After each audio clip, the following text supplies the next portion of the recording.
പ്രിയപ്പെട്ട സഹോദരങ്ങളെ, കർത്താവായ യേശുക്രിസ്തുവിൻ്റെ മഹത്വപൂർണ്ണമായ രണ്ടാം വരവിനായി നാം കാത്തിരിക്കുമ്പോൾ ലോകാവസാനത്തിൻ്റെ തീയതികളെക്കുറിച്ചോ അടയാളങ്ങളെക്കുറിച്ചോ അമിതമായി ഉത്കണ്ഠപ്പെടേണ്ടതില്ലെന്ന് വചനം നമ്മെ ഓർമ്മിപ്പിക്കുന്നു. ആ ദിവസമോ നാഴികയോ പിതാവിനല്ലാതെ മറ്റാർക്കും അറിഞ്ഞുകൂടാത്തതിനാൽ കണക്ക് കൂട്ടലുകളിൽ സമയം കളയാതെ ആത്മീയമായ ഒരുക്കത്തിലാണ് നാം ഓരോരുത്തരും ശ്രദ്ധിക്കേണ്ടത്. അന്ത്യവിധിയെക്കുറിച്ചുള്ള ഭയത്തേക്കാൾ ഉപരിയായി സ്വർഗീയ വിരുന്നിനായി നമ്മെ വിളിക്കുന്ന ക്രിസ്തുവിനോടുള്ള സ്നേഹമാണ് നമ്മുടെ ഉള്ളിൽ നിറയേണ്ടത്. പശ്ചാത്താപം വഴിയായി ഹൃദയത്തെ കഴുകി വെളുപ്പിക്കുകയും വിശുദ്ധിയോടെ ജീവിക്കുകയും ചെയ്യുക എന്നതാണ് ഒരു വിശ്വാസിയുടെ പ്രാഥമിക കടമ.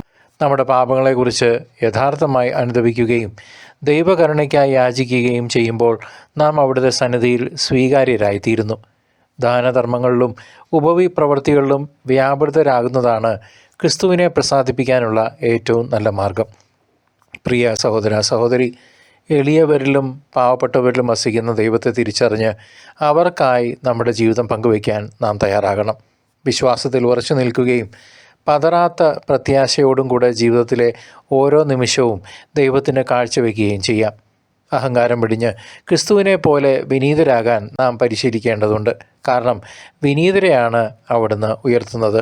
എളിമയുള്ളവരെ, ലോകത്തിലെ വ്യാകുലതകളും ശ്രദ്ധാശൈല്യങ്ങളും നമ്മെ ദൈവത്തിൽ നിന്ന് അകറ്റാൻ അനുവദിക്കരുത്. ഈ ഒരുക്കമുള്ള ഒരു നല്ല ഹൃദയമാണ് ദൈവം നമ്മിൽ നിന്ന് ആഗ്രഹിക്കുന്നത്. നമ്മുടെ വിളക്കും എണ്ണയും തയ്യാറാക്കി നിർത്തിയിരിക്കുന്ന വിവേകമതികളായ കന്യകമാരെ പോലെ നമുക്കും ജാഗരൂകരാകാം. ഓരോ ദിവസവും നമ്മുടെ അവസാന ദിനമെന്ന പോലെ വിശുദ്ധിയോടെ ജീവിക്കാൻ നമുക്ക് പരിശ്രമിക്കാം.